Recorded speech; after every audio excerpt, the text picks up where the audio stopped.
Well, folks, welcome to one more edition of Politics and Random. Egberto Will is your host. Thank you so kindly for being a part of the show.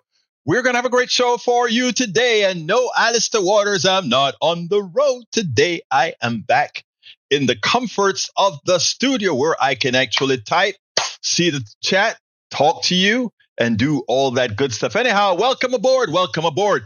AVQ numero uno in the house. Michael Rudden, how are you doing, my dear brother? We also have Bridge MCP. Hey, y'all, she says. And Alistair Water is in the house, along with E2247 saying, Mitakuya Owasiya Aite Petua Biti. All my relatives, good day. Today's will be the greatest ever visit. And I hope I spoke your language correctly, my friend. I tried. Melanie Keelan is in the house from Barcelona, Spain. We also have with us today Eric Hayes. And para ver, those are what we have so far. Don't forget. E2247. I worried about it when you dropped suddenly, so I am grateful to see you expressing good health.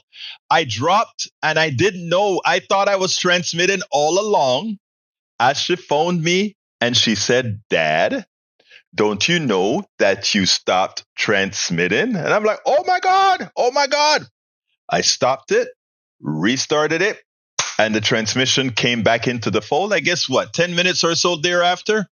I think I was gone for probably 10 minutes or so, and then I came right back. A few people came, but most people by now probably thought, oh, something went wrong, but we came back. Yes, we came back. Anyway, folks, let's go ahead. I think I see somebody wants, Rudnin has something for the screen, so what I'll do is I'll go ahead and put it on the screen about union membership. Bear with me as I do that to make sure. Oops, too big. Get down there, people. Get into that slot. That's your slot right there. I'm going to get out of this slot and I'm going to put it on the screen for you all to see. As union membership declines, income inequality increases. Union membership and share of the income going to the top 10%, 1917 through 2019. Share of income to the top 10% in the blue line, which is constantly growing. And the union membership, it goes down. So as it turns out, as union membership goes down, then most of the money goes to the top.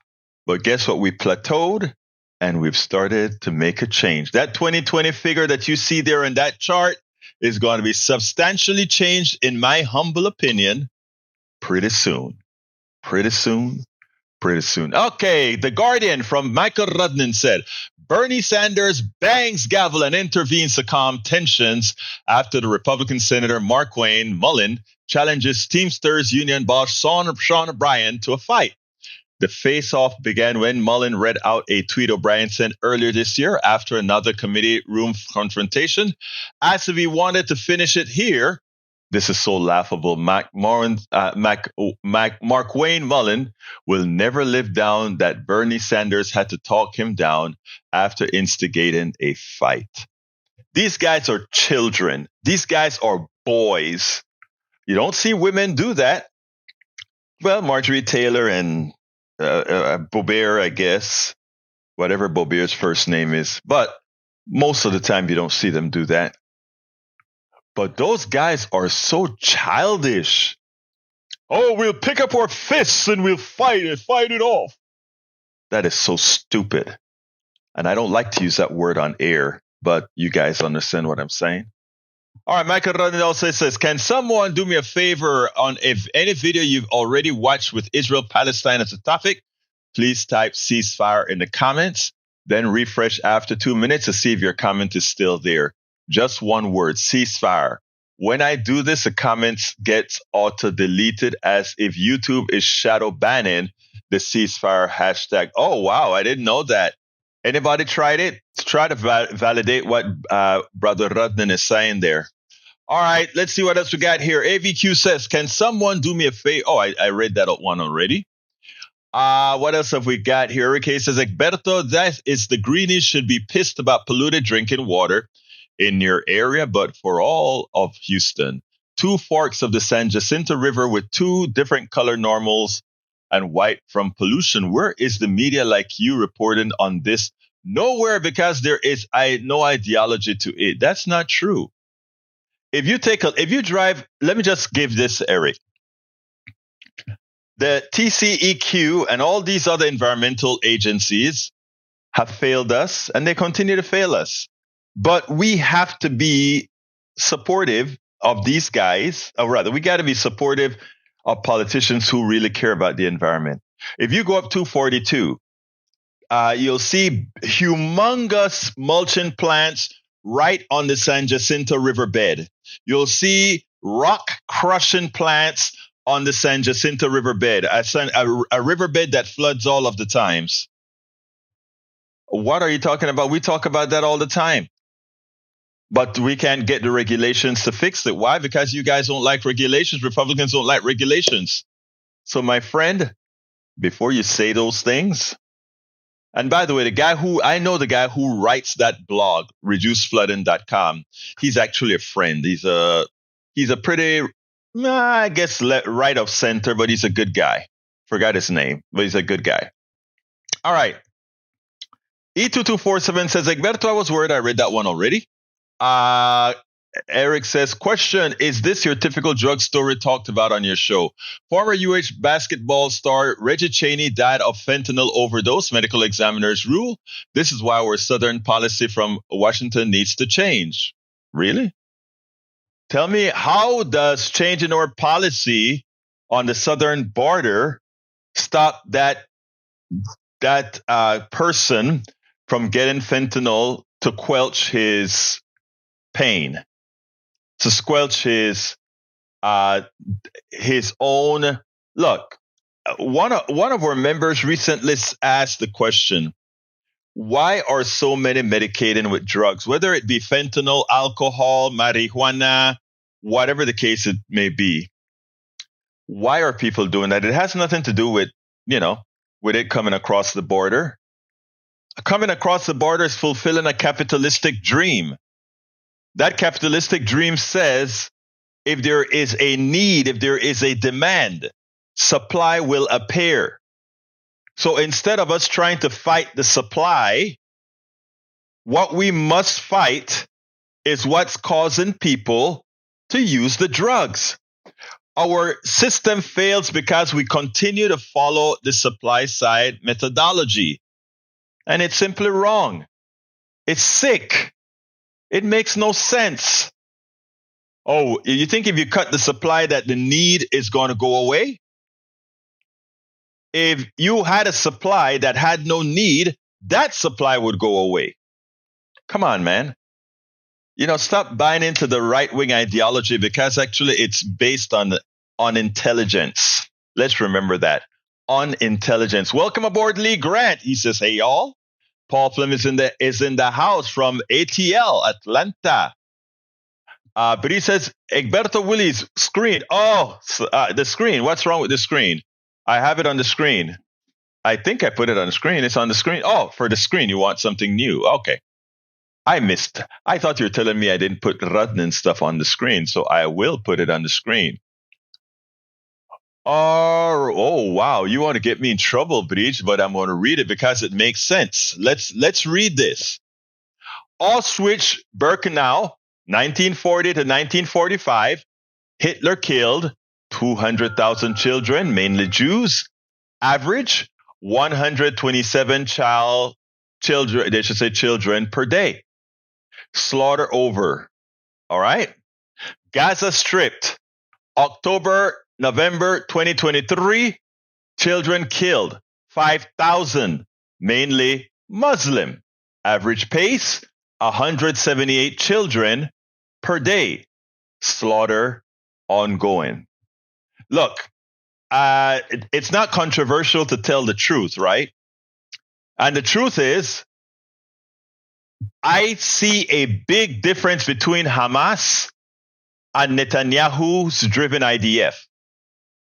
And that is, and I say this, I don't take pleasure in saying this, but Netanyahu is worse. The numbers speak for themselves. The numbers speak for themselves. If you say How many people have how many people have Hamas killed? Oh, wow, they committed horrendous tyranny. They a horrendous terroristic act. They killed 1,200 people.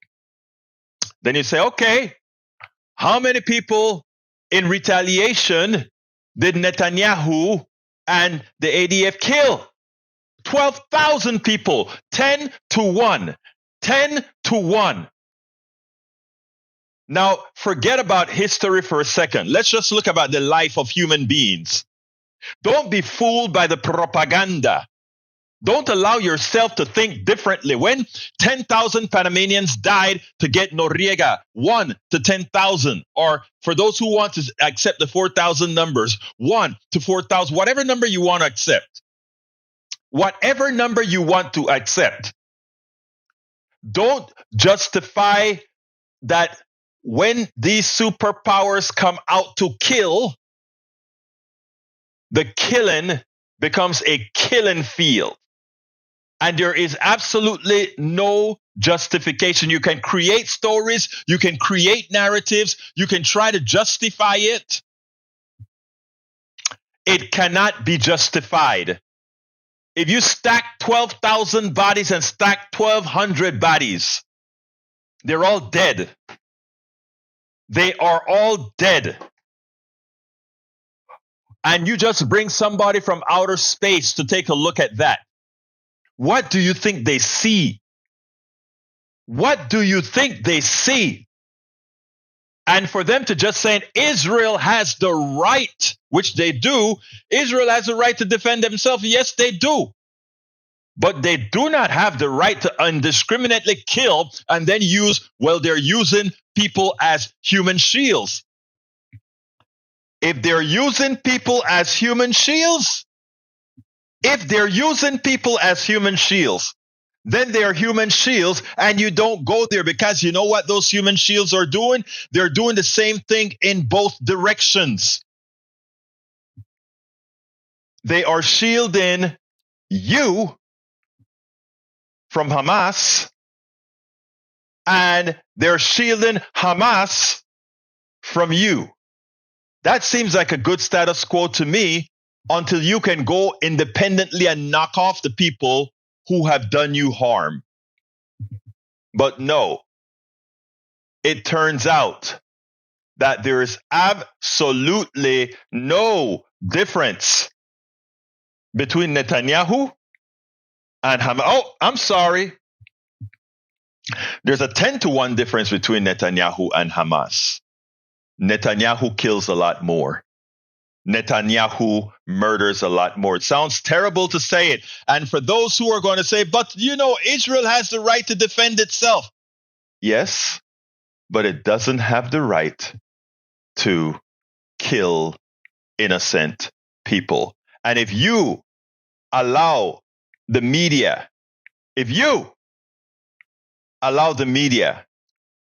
to justify what is happening, if you do that, you're complicit.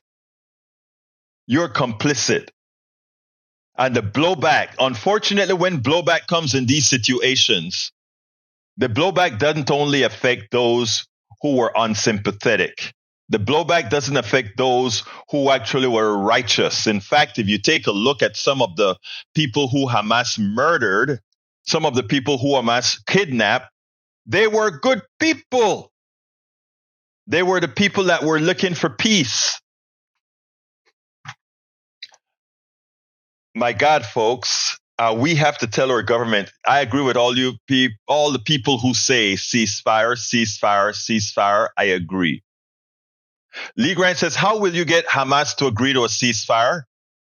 We don't have to get Hamas to agree to a ceasefire. Hamas isn't the one releasing tons and tons of bombs. What drives me crazy is the asymmetry. Hamas throws a lot of rockets in the air. Hezbollah throws a lot of rockets in the air. Go take a look at Tel Aviv. Go take a look at Tel Aviv. Go take a look at Jerusalem. Go take a look at Haifa. Go take a look at all these major cities. Tell me, where do you see destruction? Tell me, where do you see dead people streaming around those cities? But go to Gaza and you see decimated infrastructure.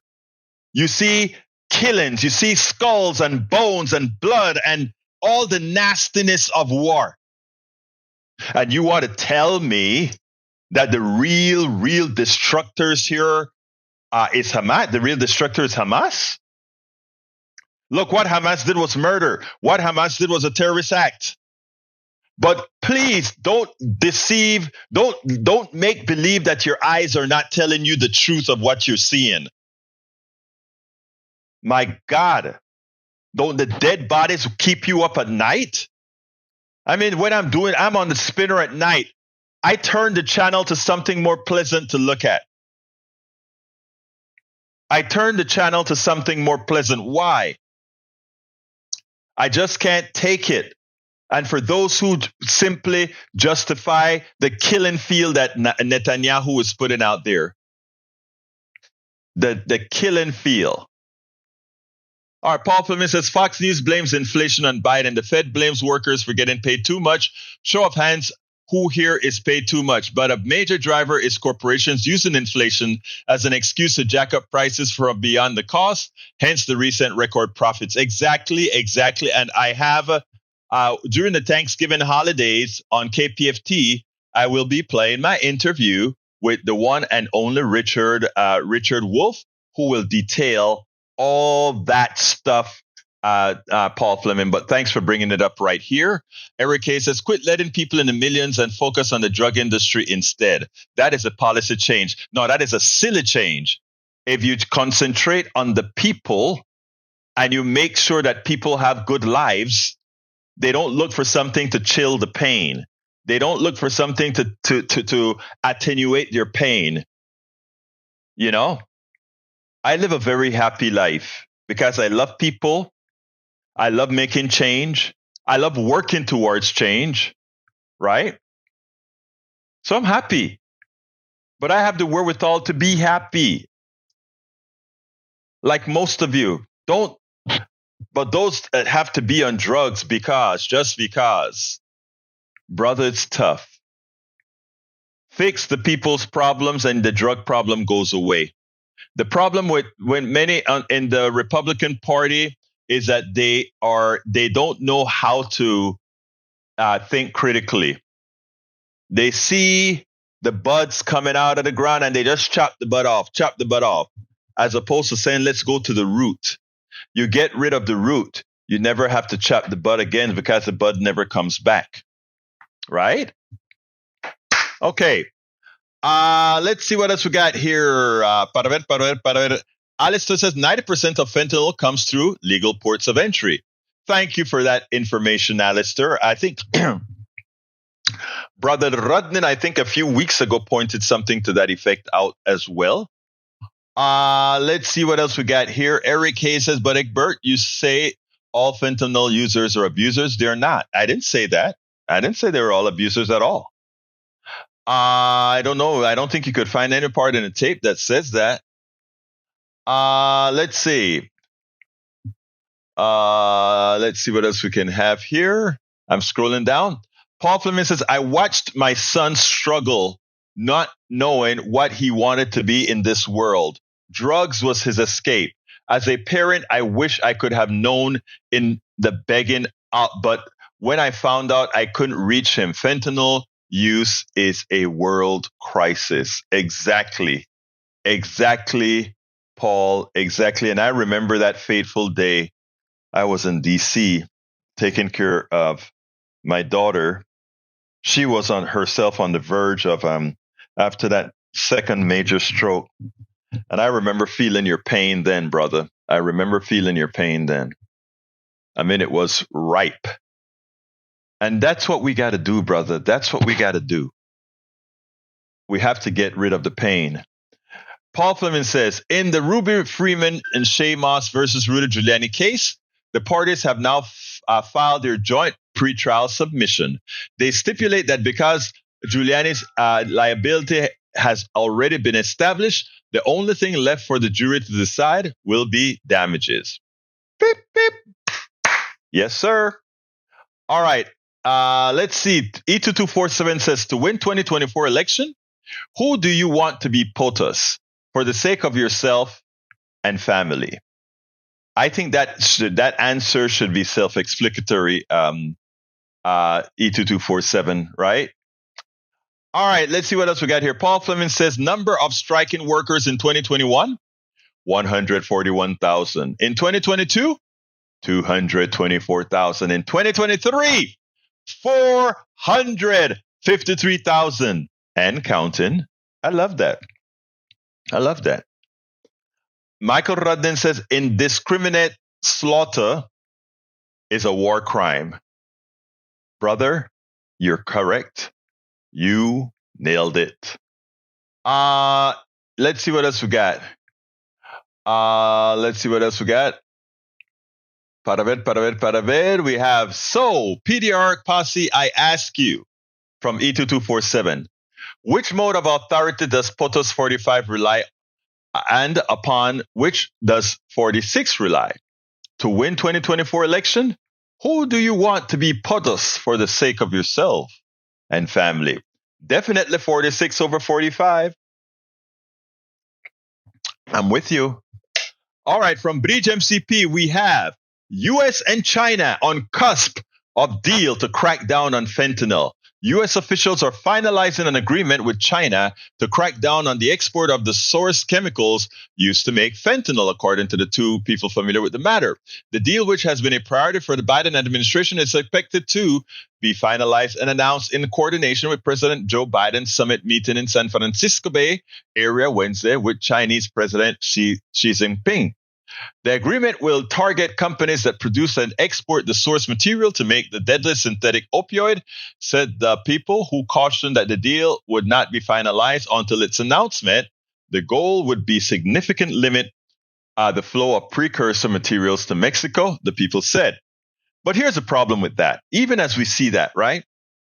The problem with that is as the supply goes down, and the demand stays the same, goes up a little or whatever, that makes the price of this fentanyl go up, right?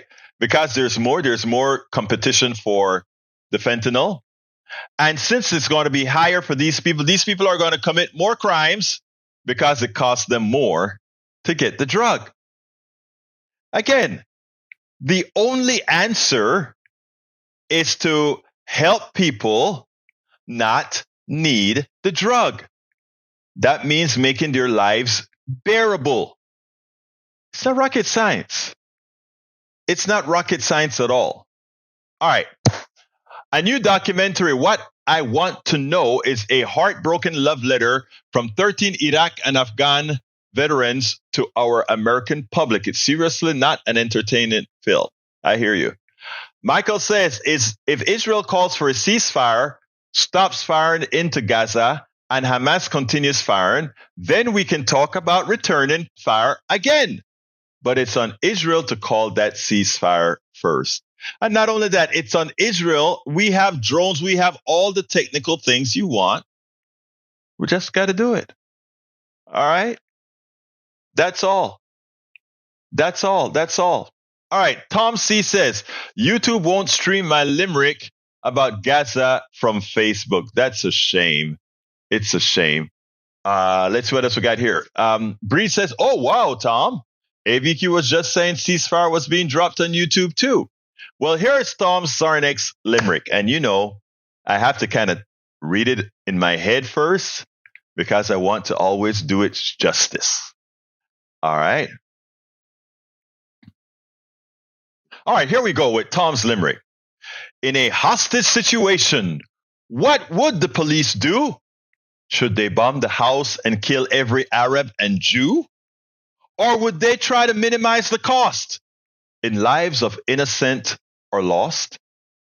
Aren't 2 million Gazans hostages too? Once again, using today's data, using today's info, Tom comes up with another good limerick. Good job, Tom. All right, let's see what else we got here. Paul Fleming says, I just found this new. A lawyer who declined to represent Donald Trump when asked tells Jill Wine Banks and me that Trump is in big trouble. Find out why by watching or listening below. You got to tell me a little bit more, Fleming. Why? Give me another punchline for that sentence. Michael Ronan says it should be to no one's surprise that DL doesn't understand the difference between symmetric war versus asymmetric war. Symmetric war is army versus army, not tit for tat. Asymmetric war is army versus insurgency, and you have to be very careful not to kill civilians or become war criminals worse than your opposition, which right now Netanyahu is much worse than his opposition. All right. Either does 45, he's worse. Biden stutters, Trump lies, Rance doesn't know anything, blah, blah, blah. Oh, and in 4 court cases, sex offender, 91 charges, he's a choice. Democracy, not fascist. Not fascist. All right, we got also, para ver. Mike Cisak is in the house. He says Democratic Party is the party of fascism. Mike, stop looking in the mirror. Put that mirror down, Mike. Okay. Projection. All right. Anyway, yesterday, guys, the reason I did the program from my car as I was driving to a press conference was because, and this applies all over, right? We have a district attorney. Her name is Kim Ogg, that has done many, many things that we consider outside the scope of what we as Democrats believe in. And the truth of the matter is, whether one wants to accept it or not, yes, Texas may still be a red voting state in its totality, but we are a very blue county. So, I mean, there is a resolution that's been attempted to put there against the DA. I won't go into the resolution right now. I just wanted to make sure that I had it while I play 2 things. First of all, I'm going to play Lauren Byrne. Lauren Byrne is actually one of the district attorneys that worked for Kim Ogg here in Harris County. And by the way, this applies all over the country. We need to go after these district attorneys that come into office under the pretext that they're going to be fair, balanced, and do their job. And when they get there, they try to appease too often the police, too often the bail bonds folks, etc., etc. Anyway, let's go ahead and listen to Lauren Byrne and what Lauren Byrne had to say about this district attorney that we intend to vote out of office in March. All right, we're here with former assistant district attorney, Lauren Byrne. Lauren, how are you doing today? I'm good. How are you? I'm doing great. Lauren, first of all, you were out here at a rally that's I don't want to say a rally against Kim Ogg, but a rally for the people. For change. For change. You used to work for Kim Ogg, correct? Yes, sir. First of all, tell us who Kim Ogg is. Kim Ogg is the elected district attorney of Harris County, Texas. She was first elected, I believe she came in 2017. Yeah. And she won a second term that expires in 2025. So there will be an election in 2024. How long did you work for her?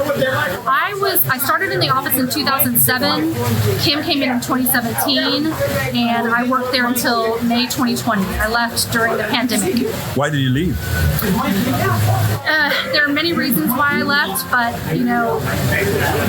a lot of people that work there, you just kind of keep your head down and you try and do the work and think that you're doing the right thing, even though when you see how the office is being run and the morale and all of that, but when you get confronted and you have to directly look at something that you know is a lie, when you know the right thing's not happening and you're directly involved in it, you have to take a stand. And I made the decision that I could no longer work there with the principles that I have and what I think the right thing to do is. That's incompatible with Kim Ogg's principles and how she runs her office. Now, you made a very important statement when you spoke, and it really touched me when you said that some of the things that she did could have not only a material impact and first a financial impact on people who she knowingly forces a prosecution of. Tell us a little bit about that. It's whether it's intentional, knowing that she's pursuing somebody for some sort of reason, or it's just that because she has run experience out of the office and doesn't properly train and doesn't properly use her resources, the longer that a case lasts, the more effect it has on everybody involved. If you're accused of a crime and you can't post bond, you're going to be in jail until your case resolves. So the longer it takes to resolve your case, when you have a new prosecutor every single setting because they can't keep prosecutors, when you have people that are scared to make decisions and so they're not going to dismiss your case until push comes to shove and they have to set it for trial, that case lingers. If you're on bond, it doesn't make it easy to get a job. If you're charged with something that should have never even been charged, or maybe it was a misdemeanor that was overcharged into some like an aggravated assault or something like that, and you're on bond for a year, 2 years, how easy do you think it is to get a job when employers are asking? It's not. And it affects people's livelihoods. And what if you're the victim of one of those cases? And every time you go to court, or your case goes to court, there's a new prosecutor who doesn't know anything about the case. And you just don't know if it's going to be truly handled and given the attention that it needs because she can't keep staff to see a case through.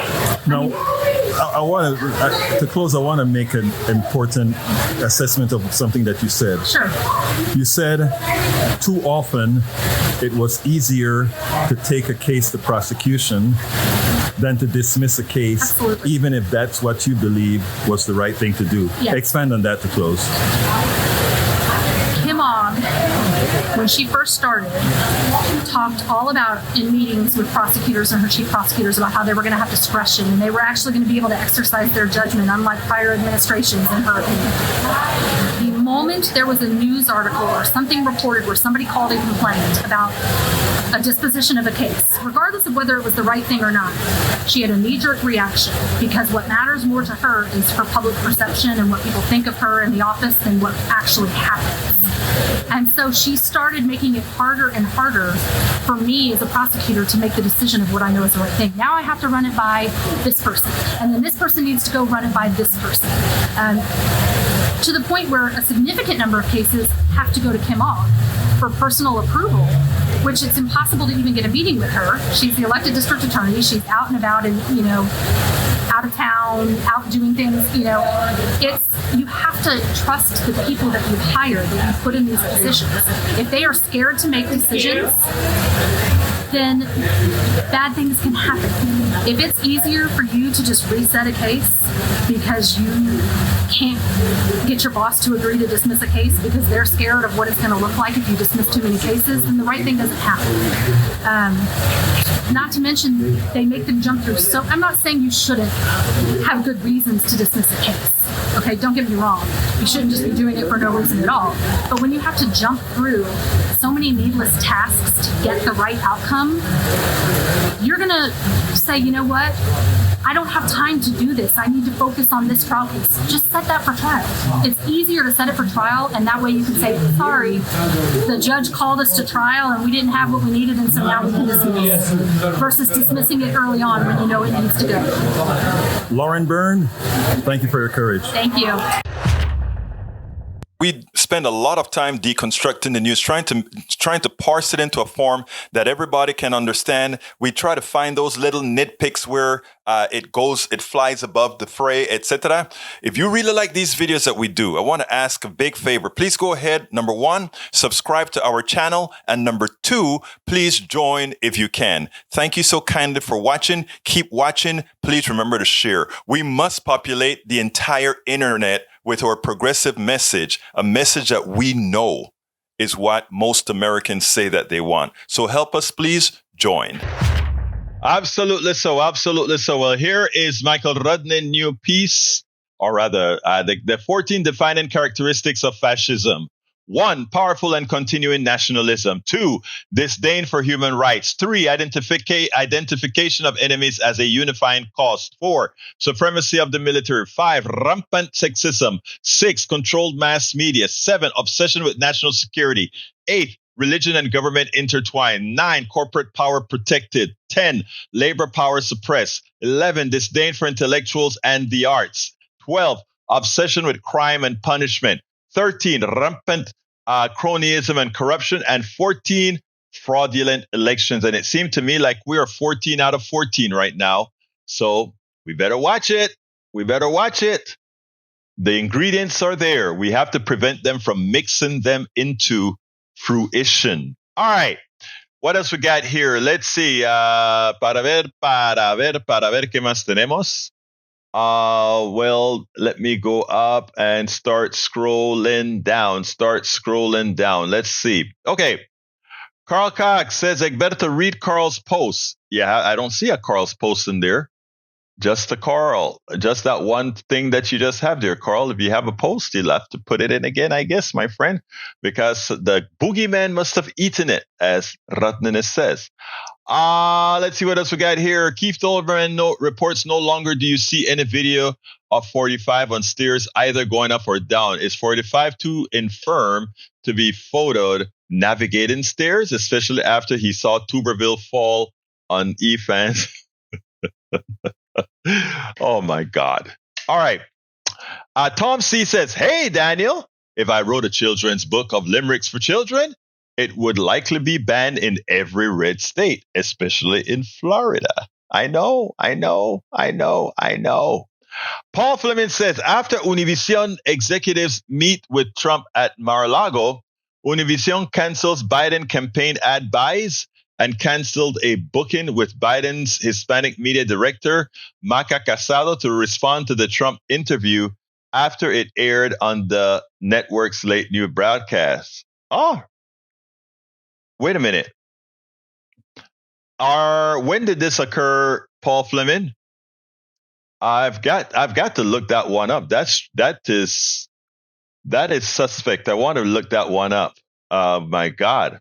Where did you get that? Give us the corroborated information. All right, let's see what else we got here. Michael Ronan says, I wonder who Mike C. imagines is the they in the last comment about censorship and the First Amendment. I have a feeling Mike C. about to say someone to who the First Amendment doesn't apply, as if he has never actually read the First Amendment. Eric Hayes says, ask Lauren why the courts are so backed up and the jails are so full with no, you know why? You know why? Because the district attorney keep losing employees. There are a lot of spaces open right now, but they go unheard. People don't want to work for her. That's what I heard. That's what Lauren said. All right, let's see what else we got here.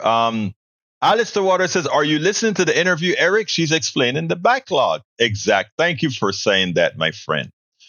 All right, what else have we got here? Alistair Waters says, what happened to innocent until proven guilty? That's usually forgotten, mostly on the right. Sometime on the left too, but hey, we got to do what's right.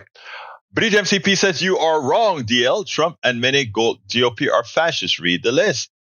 Michael Egberto, the point of the checklist was to compare the Democratic and Republican parties, not look at our nation as a whole. The we in the comparison is the important part. I am saying we as the nation, because we as a nation have put those Republicans who are pretty close to a 50% in a lot of these areas to allow that to occur. I get it. Katie Fang reported this yesterday. Oh, okay. I like Katie Fang, but every now and then Katie Fang, doesn't back her stuff up with the actual data. So I have to read a little bit more on that one before I just take that one at face value. Okay, what else have we got here? Okay, the other video that I want to show is Tiffany Rochelle. Her son was murdered by a cop who then got no bail. I want you to listen to this, and then we'll take it on the other side. I'm here with Tiffany Rochelle. She's here at the CEC meeting where we previously had the rally to oust Kim Ogg. Tell me a little bit about your story, Tiffany. My name is Tiffany Rochelle, and I am the mother of Jalen Randall, 29 years old, who was murdered last year, April 27, 2022.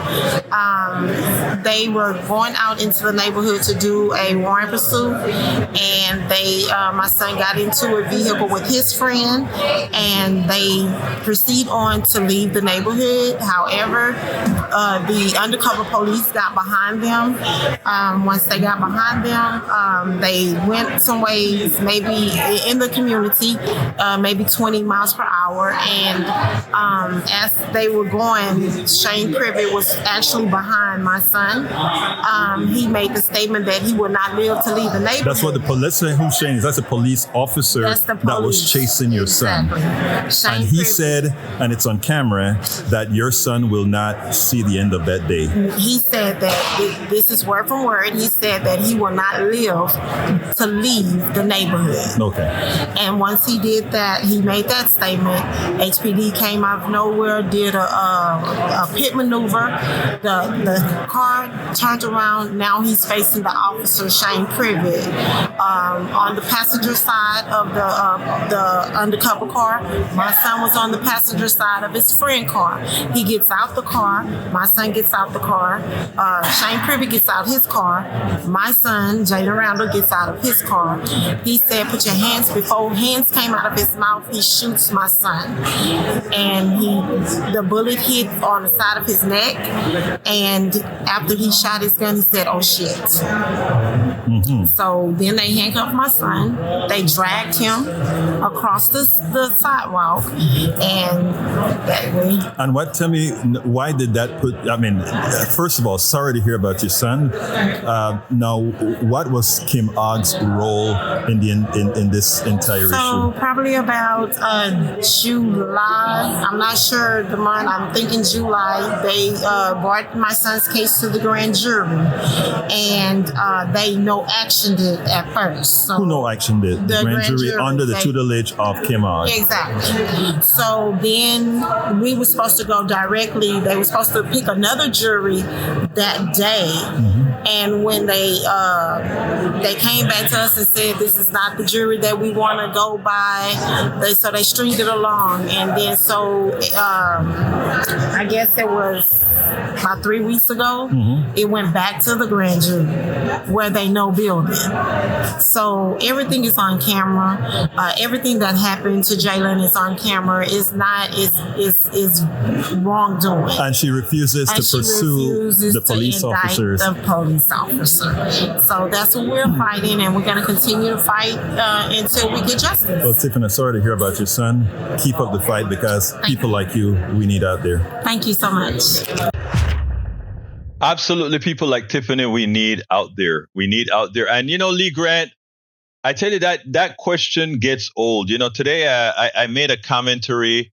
I should have chipped it out on KPFT, where I spoke about the police officers and and always having to be wondering how they are seeing you. Because let me tell you what drives me crazy, including with the statement that you just said, Lee Grant. If I walk into a store today, even today, I guarantee you, eyes will be on me. I will be followed. A lot of stores in the mall, I'll be followed. If you go into the store, Lee, and let's say you just look like me, bald head, tall guy, but white. I guarantee you they'll just look at you, look off, and expect that eventually you're going to come back with something that you want and buy it. Now, how stupid is stereotyping like that? The only reason you may find in the literature that says more people of color are ripping these stores off, it's because those are the people you're watching. You know how the smart thieves work today? They work in pairs. white guy, black guy, they come in separately. They allow the black guy to go in and be followed as the white guy cleans the clock of the store. And that kind of behavior now, because like I said, race is so silly, so stupid. The thugs, which are not based on race, it's based on, your morals. They just work in racial pairs now. That's what they do. And because our racism is so innate and silly, we get screwed by our own racism. Now I'm going to cut that piece out of my video where a Panamanian cop, a cop who is here in the United States, but he's from Panama, where I'm from. He first called to admonish me. And then we agreed.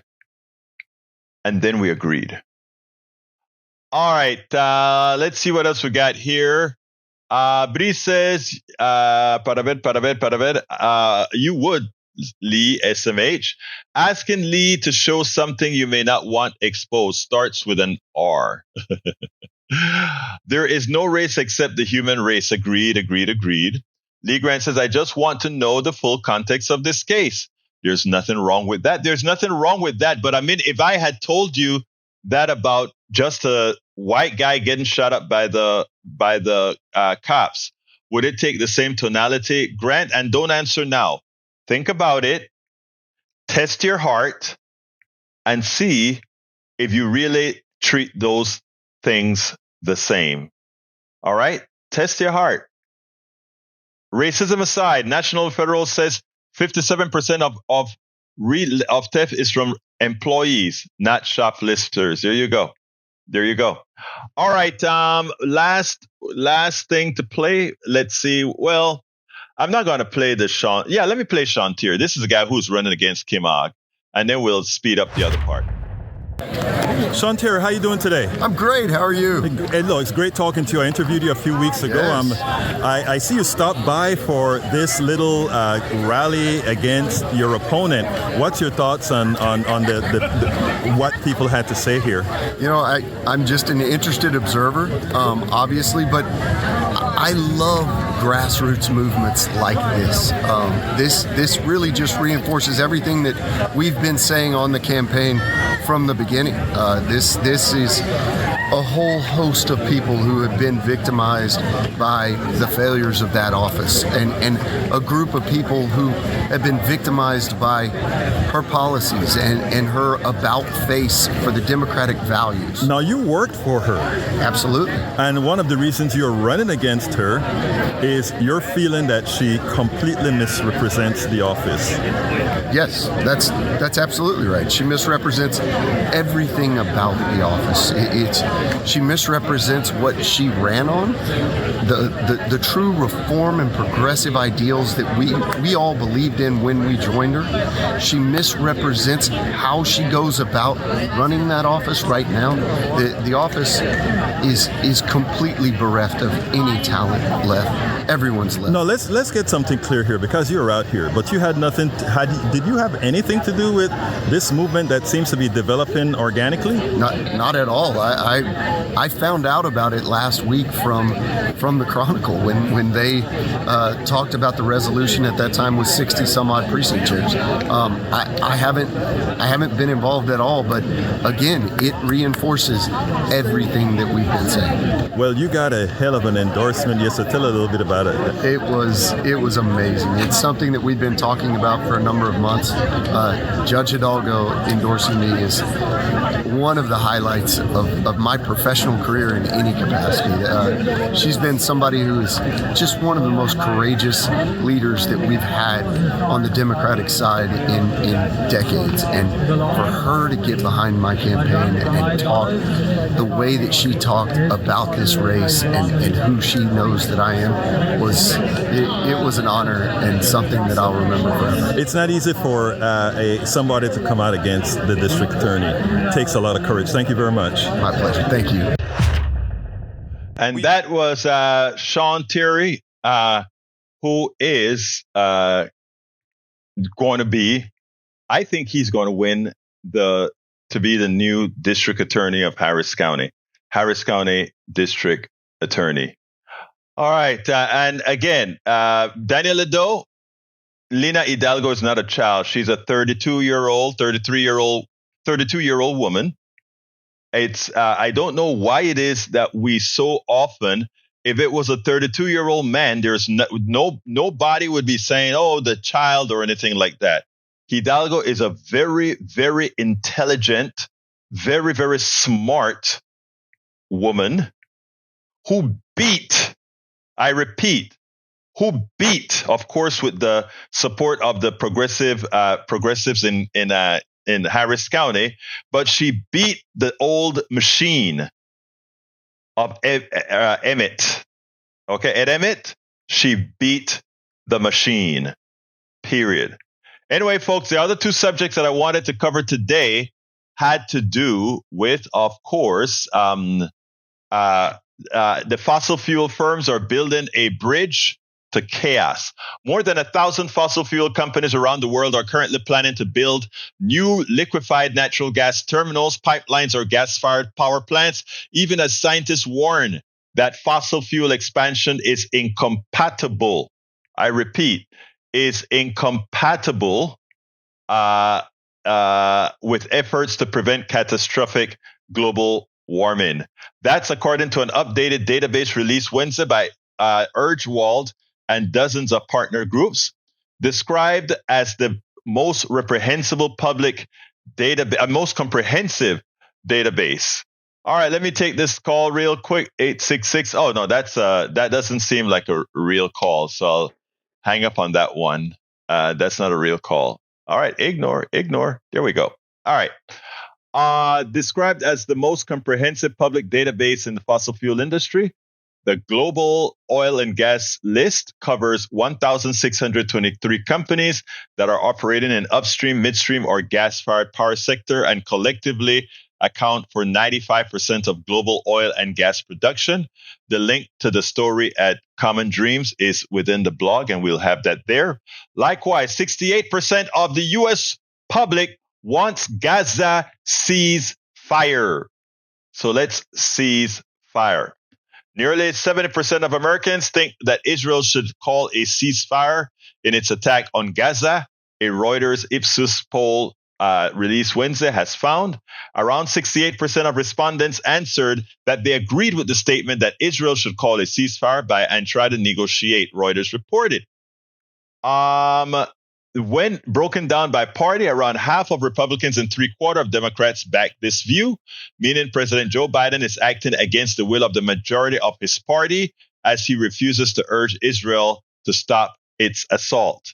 The majority of Americans oppose this massacre of Palestinians in Gaza. So why is Biden still supporting it? Justice Democrats asked on social media.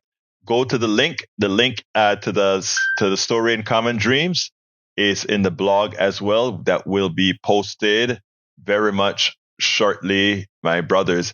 We have from my good friend Robert Davenport says, we should hold cops to a higher standard, not a lower standard with excuses for bad behavior. We allow them to carry and use firearms.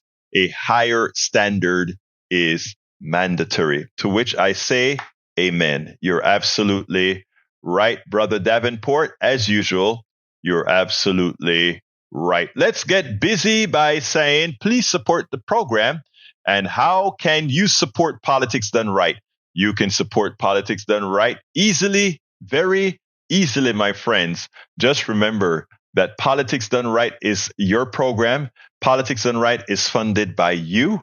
So please go to politicsdoneright.com/support. I repeat, politicsdoneright.com/support.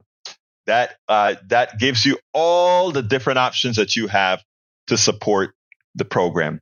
Alternatively, please, or as well, I shouldn't say alternatively, as well, consider giving us a coffee a month by becoming a paid subscriber of our newsletter, politicsdoneright.com/newsletter.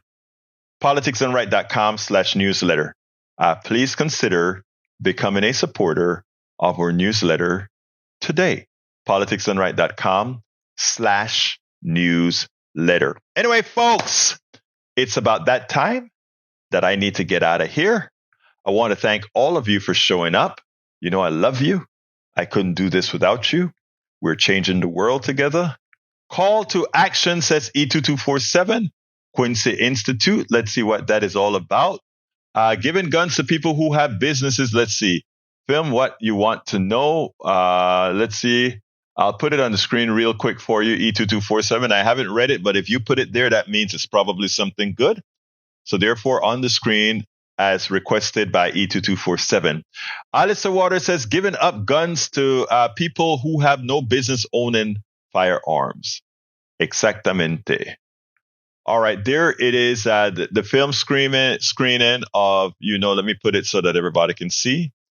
And let's see if there's a link for me to put in there for them. Let me just put the link you have the link in there already. All right, but he says, Egberto, it's not just the US, Europe, it's also into the ceasefire. Like the imagine I showed from Northern Ireland, the protests are worldwide. I mean, actually, Bridge, before I go, I want to say this real quick.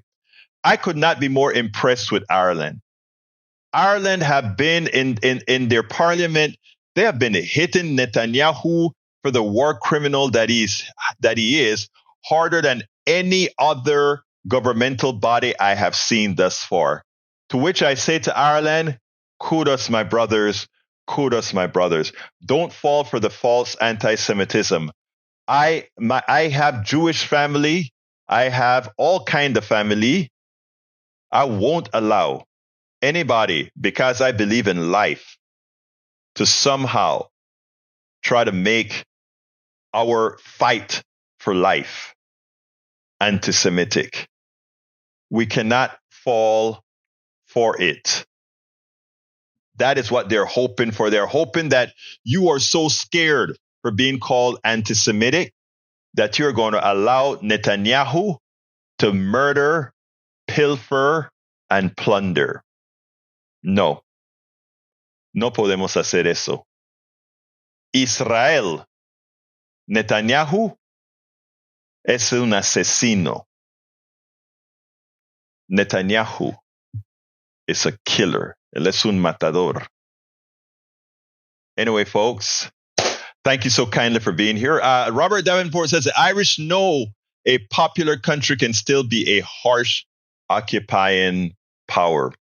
They've seen it with Great Britain. They've seen what Great Britain has done in Northern Ireland. Bridge MCP has taught us about that as well, her personal experiences. We understand it. My name is Egberto Willies. This is Politics Done Right. And you guys know how I end this baby. I am what? Oh. We spend a lot of time deconstructing the news, trying to parse it into a form that everybody can understand. We try to find those little nitpicks where it flies above the fray, etc. If you really like these videos that we do, I want to ask a big favor. Please go ahead. Number one, subscribe to our channel. And number two, please join if you can. Thank you so kindly for watching. Keep watching. Please remember to share. We must populate the entire internet with our progressive message, a message that we know is what most Americans say that they want. So help us, please join.